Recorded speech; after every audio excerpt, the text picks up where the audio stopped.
Gemma Weir. Hi. So excited because she wrote this book, which I love, and love some more. Okay, so we actually have questions that we have collected for you. Excellent. And so I can go over those today. Cool. The more inappropriate, the better. Hopefully, but you know what? I'm not sure I read all the questions, so it might be one of those things. Excellent. It's just gonna, it's gonna hit us both at the same time. There was a really good question last night in the authors panel, and I think I'm gonna ask you that one as well. Okay. And I'm sitting there going, there's a shame on Instagram because it takes forever to go live on Instagram, and I'm sitting there pressing go live. Well, do you know what? I didn't even know you could go live on Instagram. You so can. There you go. And it's a thing. It's like, wait, so I'm streaming on 9 different platforms. Okay. So, or actually 8 different platforms today. So it's. Are there 8 platforms? There are lots. So like, okay, so they are a combination. So like 3 Facebook groups. Oh, okay. Facebook page. I thought you were going to say there's like 8 social medias because now I'm missing 3. But like I'm on 3. All right. Not clear what the rest of them are. We might just not be on Instagram. But we are on YouTube. We are on Facebook. Excellent. Instagram just doesn't want to. Play nicely. They don't want to play. So we're just gonna move on. Okay. We're moving on. Okay. So obsession. Okay. I really love it. I know you do. I love that you love it. I really love it. I talk about it to people all the time. That's good. Now it's dark. It is dark. It's darker than my other stuff. Yes. I wouldn't say it's like pitch black, Right. I agree. but it's more of a. It's not going to remove me swearing, is it? No, it's fine. It's right. It's more of a mind fuck than anything else. Yeah. So it's not like there's no murder or anything really, really taboo. But it's a psychological game for him. Yes. And I love that about him. I just love it. You know, I do think there's different types of dark, and I think dark means different things to different people. Yes, definitely. You know, so this is dark, and mine is dark as in dubious consent, which really find dark personally because I enjoy dubious consent. Yeah, I like the grey areas that float between this is okay and this really isn't okay. And I like the little sweet spot in the middle where it's okay whilst being really, really not okay. Yes, exactly. Well, as long as she's actually enjoying herself. Yes. Right? I do like a bit of body betraying syndrome. Do you know what I mean? Yes, exactly. Yes, I'm a big fan of that. Her body is all in whilst her mind is not entirely sure she agreed to it while still really having a good time. Right. Yes. I agree. So really, I just think it's probably the dubious consent. That's the only kind of the dark piece about it in my head. I don't know if there's any other aspects. For me, I think it's the manipulation. It is the control. Right. That to me makes it darker than the other things. Because I think a lot of books have elements of dubious consent where your heroine isn't entirely sure she's on board while still enjoying it. But for me, what makes it darker than my other books is that Sebastian toys with Starling, and he is completely unrepentant about it. Right. Everything he does, I think a lot of heroes, we don't class it as dark because they're sorry, but Sebastian isn't. No, he's not. Not at all. He has he's absolutely no apology. He doesn't think he's done anything wrong. He's done what he needs to do. He's quite delusional, actually, in a way. But it's he's good. completely delusional. It's completely delusional. Okay. He is waving his red flag with pride. Okay, so the story, you want to say what the story is about? Okay, so the story is, in a nutshell, that a boy called Sebastian sees a girl called Starling and completely, obsessively falls in love with her. And it's less love and more compulsion. She's his and that's it. And it's just like it's a fact. Yes, yeah. There is no no question. It's like the sky is blue, she's mine. There's no other ands, ifs, or buts. Yes, no, completely not. It's literally, she is his and that's that. Right. And there is no alternative. And they're in a very elite high school where the freshman intake, they are untouchable by the rest of the school. So he can't speak to her, he can't interact with her, she's nobody to him until she starts her sophomore year, which is when the story starts essentially. And then it's him taking over her life completely. Right. She's his and that's that. And so he takes her into his world. And she's not a massive fan of it. Yeah, exactly. And so it's the cat and mouse. It's the chase that spans over a period of like 3 years. And yeah, it's a mind fuck. It is. It's actually quite funny in a way that everybody knows that she's his girlfriend, but her.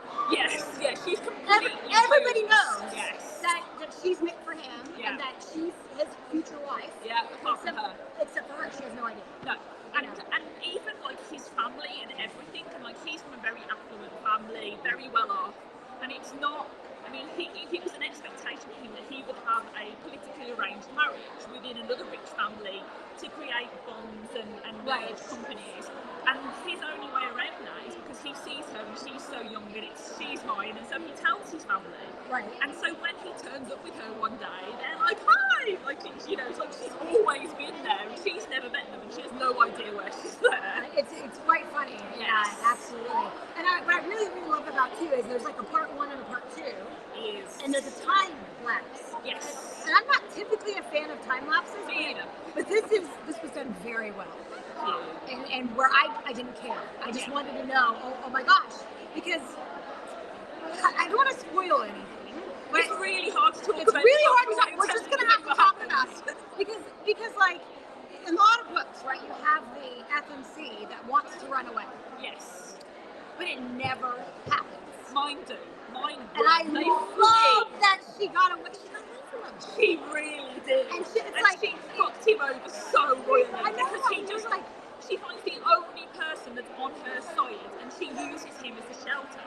Yes. And I adore the fact that her dad is the only person who stands between her and this very rich, very influential person and goes, no, you can't have her. No, she's not yours. Go away. Yes. And he shelters her, and I adore that relationship. I loved it. It was like that hoo-ha moment. Like, yes. Come on, go. And so then part 2 happens, right? That's in part 1. Then part 2 happens, and you're like, well, where's this? What's going to? Because obviously the story's not over. We have half of the book left. Yes. So something's going to happen where she's going to get drawn into his web, and you can see it start to happen. Yeah. And you have an idea as the reader what's going on, but it's not predictable. It's great. Thank you. And then it's just there's the drama. I love drama. I love drama books. The drama, the kitchen scene where she's realized that she's been manipulated again. You know, she got out of it, and now it's happening again. She's been there for 2 days at that point. She's been in that house for 2 days, and she has absolutely no idea. And like, even as I'm writing it, I was excited about going, how can I make this as so fucked up as possible? It's so good. It's just the drama. You know, so she's got no idea that she's been completely manipulated into his web again after being away. Yeah. You know, and then the moment happens and she just crumbles. And then that's when I hope with the other guys too. Because because they start to realize this is messed up. Like, I think we've really done a doozy on this girl. One of my favourite scenes is where she is with, I think it's Clay, and he's escorting her to class, and she just has this come to God moment where she just literally verbal diarrhea when she's like, you know, is this okay? You've left me with him. He could have done anything. Are you alright with that? If you hadn't been his regular compliment, it's like, it's me saying no, like no longer are you. She's the rules not apply. And I think like he had this sort of like light bulb moment where he suddenly realised, oh my god, what the hell have we done? Yeah. Like, we are so used to getting exactly what we want. Yeah. That we don't see this moment. Yeah, we've done. Yeah. And I think for the series as a whole, and I never wrote Obsession to be a series.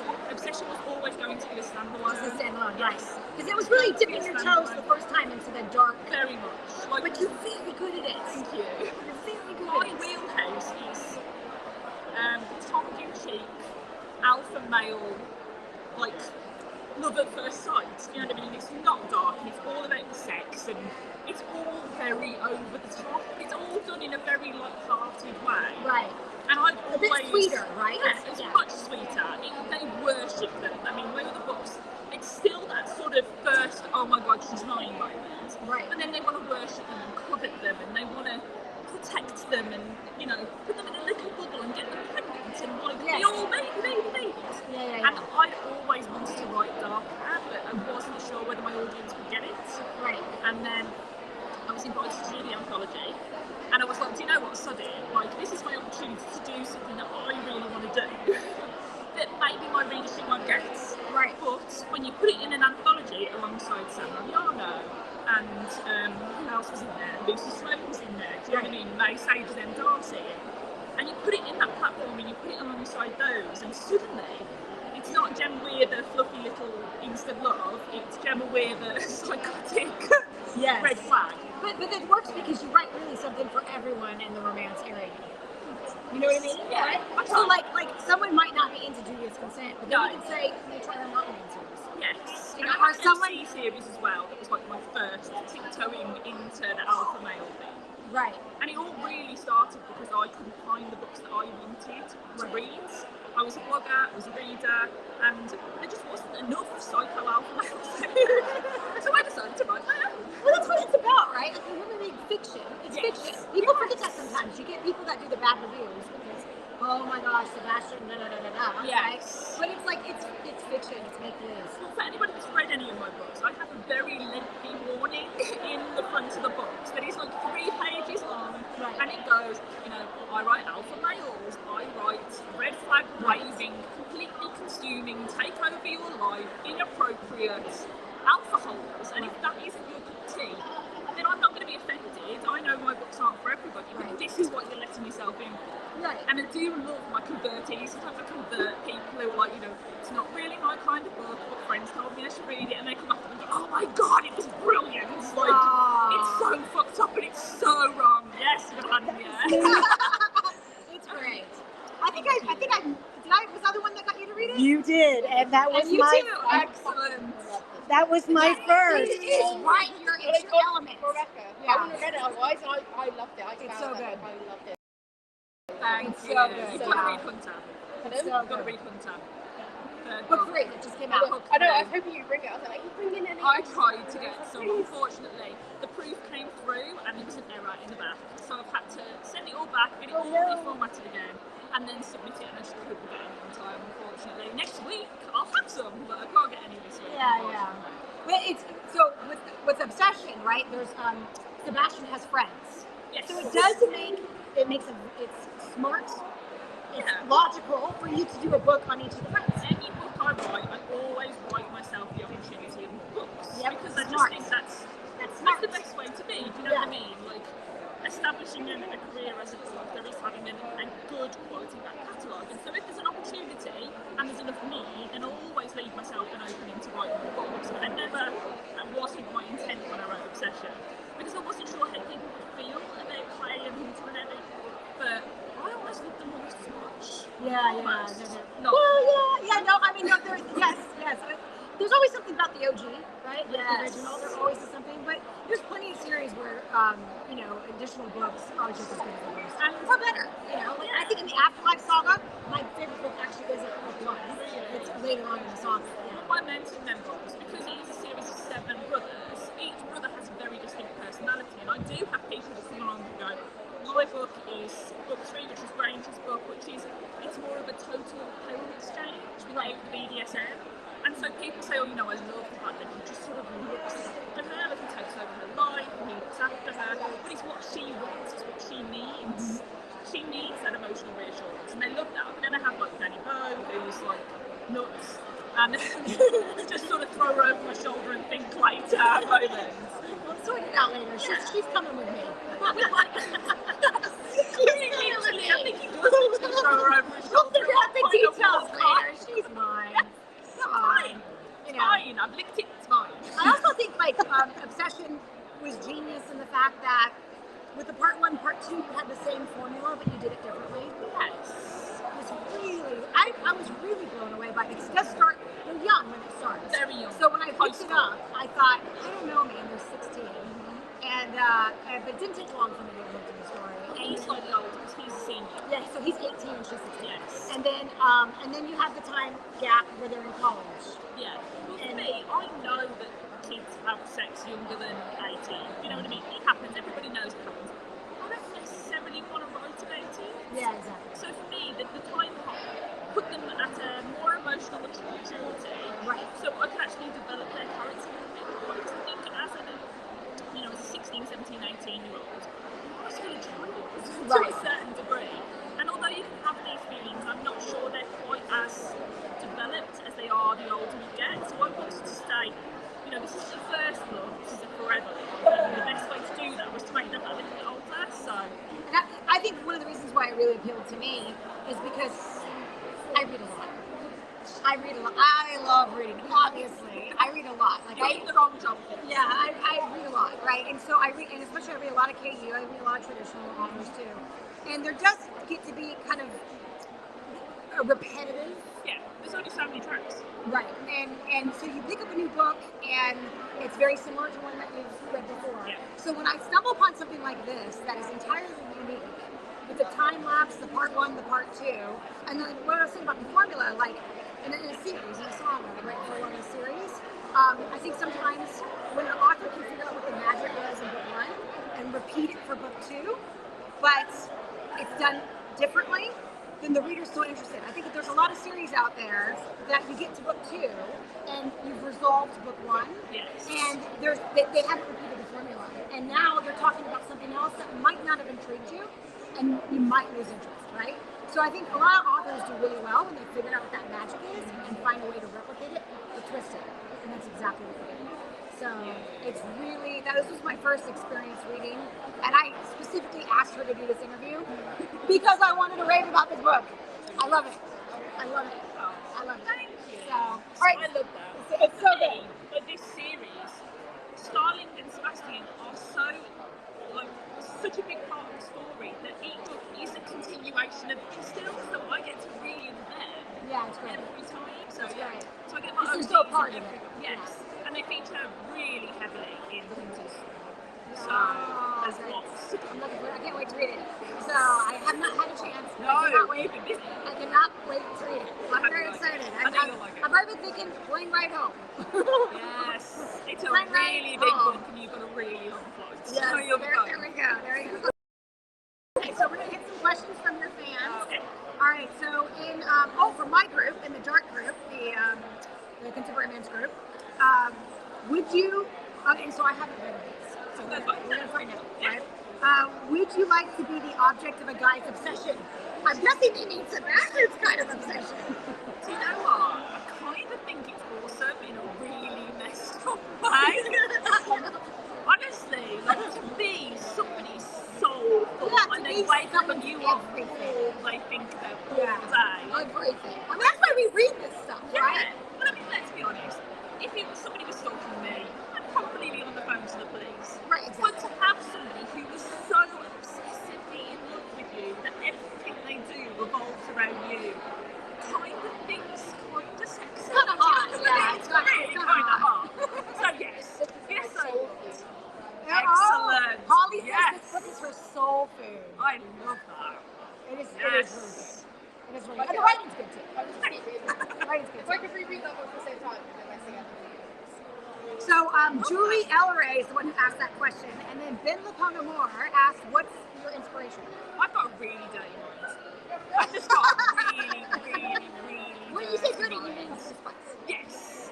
All my books sort of start with the filth I can put in them and then I build around them. Sebastian's story, I'd actually been thinking about it for a really long time. I started writing, I have an MC series and I did a spin-off series for their children. And I wrote the first 3 books of the series.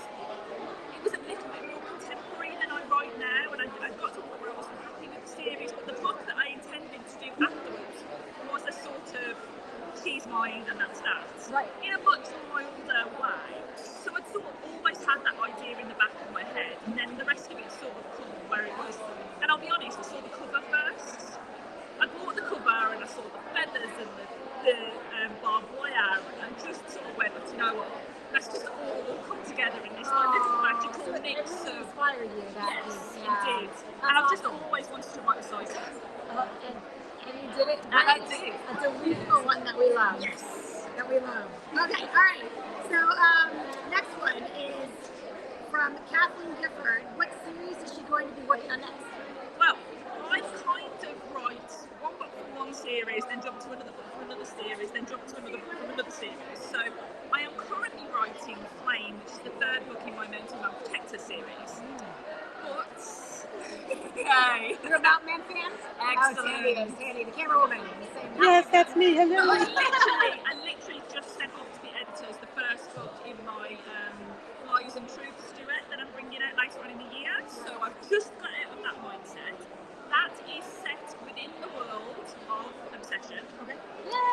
Yes. Yay. So they do get a couple of mentions, the characters, but it's high school based, so the characters are younger, so it's back into that world. But it's the world of this sort of rich, very influential people who have more money than values. So it's set within that world. And then the fourth book in the alcohol series, I've just put up the pre-order for, will be coming out like March 6th next year. Right. So I'm really excited to jump back in, but I do find that this series takes a lot out of me when I'm writing. Yeah. So I get into the mindset and I get a bit consumed. Sure. And the books keep getting bigger and bigger and bigger because I can't stop writing. Oh wow. So like Obsession's 110, Obligation's 125, Obliterate's 155. That's the number of words. Yes, Thousands. 155,000 Yeah. words. So it's so funny. Author talk. They say words. Word count. Yes. That's what they talk about. How many words are in a Yeah, because I don't know how many pages there is until it's actually produced. Readers say pages. Yes. Words you don't know. You don't know it because of the formatting and all that. There's a lot that goes into Yes, getting the the book format from the for the draft. third book, I've just had the proof back for the paperback, and I think it's over 500 pages. So it's a big ass book. And also it changes based off of your font. Yes. You know, some people Formatting, have depending on how much spacing you put in, whether it's hardback or paperback, and so everything changes. and somebody gets made fun of their husband, get made fun of from their husband all the time because he can actually read my book from across the room. Excellent. Yeah, my font is the biggest font. I have, as I've got older, I was That was 40 before last I year. said that. That was before. I was just like, I want to make this easy on me, and it's like, you know, I've done my shoulder in all the typing, so I need it as small as possible that I can still see, so I haven't got a swipe when it's on. you know what? I have texting fingers, so yeah, it's they pop and stuff. I'm at the point now I have to do everything in voice. Well, you can get those things, can't you, that you plug into your computer and then you push the button and it turns the page for you. Oh, that's maybe I want one. I didn't think about that. I don't know if it would still be a problem because it's movement still. I mean, they're really good.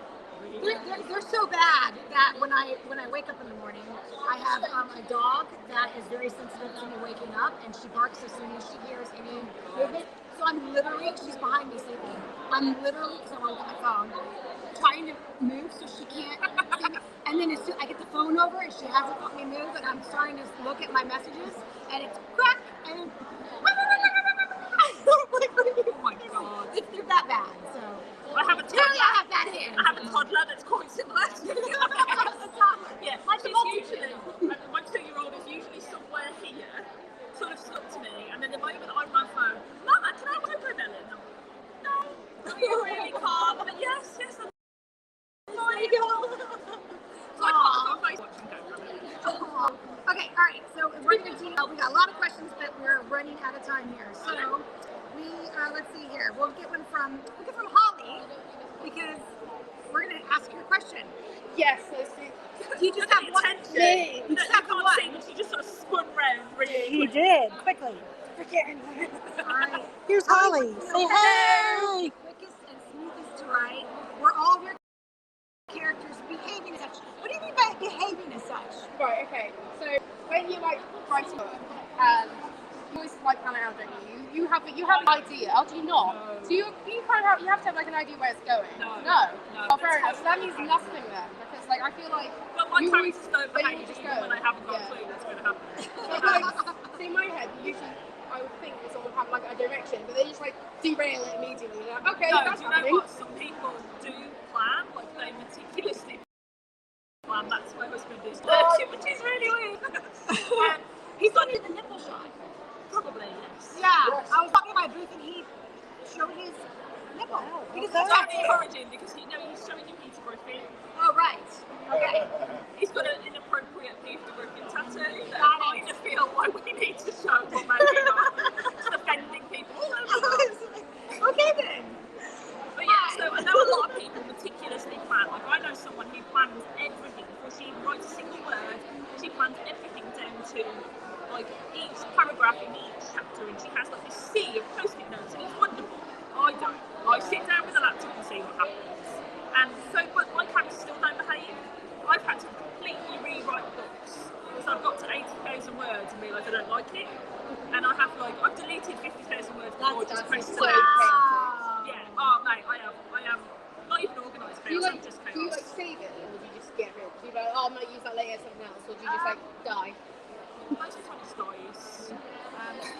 I wrote my very first book I wrote, I got to 50,000 words and then abandon the entire thing and scrapped it, and then I wrote Echo, my very first book. And I did cherry pick the sex scenes out of it, but other than that, I just completely scrapped it. It was terrible. I've got a little obsession actually with the book I've ever written. That book fell out of me. I sat down and I've never written a book so quickly. I've never been so consumed with the characters. I have never so desperately enjoyed writing it. I think I wrote that in about 40 days. If I give you a little shake, we'll walk all over you. I would like more. Quite possibly. There is an extended epilogue that I did for the Alexa Riley podcast. I can't remember what it's called, which is really bad. So I do have the little 10,000 words extended epilogue for Obsession that I haven't really released into the world. Quite at some point, so I let it spoil and let everybody, because that bridges the gap of Obsession and the start of Obligation. Right. Yes. So, yes. Okay, so right for the last bit here, is there anything that you want to say to your fans? Anything well, you know, that's an inappropriate question instead. Any scoop on anything that just anything I that have so many books coming in the next 12 months. Yay! I literally have the Lie That Traps in May, I have The Truth That Frees in June, I have Flame in July, I have the next book in the Junks in November, I have the fourth book in the Alcohol series in March, and then I'm probably going to die because I've written that many books in such a short space of time. I have special editions, really pretty foiled, sprayed, magically beautiful hardbacks of my Mountain Man books coming as well. And they're beautiful, and I'm going to probably die by the time I've sorted all them out, because I'm going to have about 800 books delivered to my house. But yeah, I just want to say thank you. And for you, I can't believe you love it so much, and I love that you love it so much. I love it. Obviously, I mean, you can tell. I love that you love it so much. I'm and I had excited. somebody come up, well, you love it too. Yes, I do. Yes. I had somebody come over because Holly recommended a book. So I've already had 2 people today come and grab a copy of Obsession, and I love that everyone loves it so much. And I love that I get to continue to live in the world of my own creation full of psychotic alphabets. That's the best. We're glad too. We're very glad. For sure. Wow. Thank you so much for coming on. I feel like I need to be like, thanks for coming on to the show. The FanGrrrl show. We just really appreciate it so much. So much. So, I'll let you get back to your queue. We'll get you unmiked. Yes. So that you can do that. And because you've had a lot of people come by today. It's been a bit mental, which is lovely. I like it when it's busy, but when she was killing me. I bet it is. And it's fabulous. Are you going to the ball tonight? No. Oh no. Not. I know. We went last year and got absolutely hammered. I was just Like, I was doing the Macarena in my slippers, in a ball gown, with a candle between my boobs. That's where we were. that level of drunk. Oh my goodness. Yeah, so I was like, spring break drunk. Yeah. But no, I'm going to go home because my children are with my mom, so I've got to go and be a parent, which is a really sober parent. Disappointed. Well, we'll miss you tonight. Sure. So, but thank you so much for coming. Appreciate it. No worries. This is awesome. Oh, you should take some of this stuff if you want. I've got bookmarks. I'm taking sweets. You might take No sweets. fruit, tell us. Take bookmarks. Take 4. We have plenty. There you go. Oh, look. Take a magnet for the refrigerator. We have all kinds of cool stuff. God, take plenty. You got this one to finish. Honestly, I've had so many people volunteer to help. It's insane. Oh, I know. I probably have 6 women that are like full time when they're not working, volunteering. This one here made all the sweets. 6 hours. 6 hours to make all these I sweets. love the fact that all of them are coloured. Oh, she did it. She picked the colors to match us. She put this book together to show everyone what the book is about. Take that one too. Yay! I love fruit tellers. I take it all the time. If anyone wants any of the fruit tellers, they'll be at my time. 43, just saying. Advertise for us. No, I've just been, I've just been very blessed, right? And just a lot of people helping. So Love it. all volunteering. That's the book community. So yeah, people do, and then they go, just like me. Like this has been a hobby for me, and I love on books because Loads of luck. I've lost. I'm ARC read 30 to 40 books a month and loved it. And then literally an author suggested I should start writing. She read my review of her book and she's like, what have you thought about it? I'm like, no, always wanted to, never really thought about it. And that's where that came from. Such a cool story, All right. Excellent. Thank you so much. No worries. Thank you. Okay. So what I'm going to do, we're going to get to my mic. We have 3% left. Yep, and we're going to charge our phone. So we'll be back in 30 minutes with, I don't even know who's next. Who's next? Hannah Haze. Hannah Haze. Bye, guys.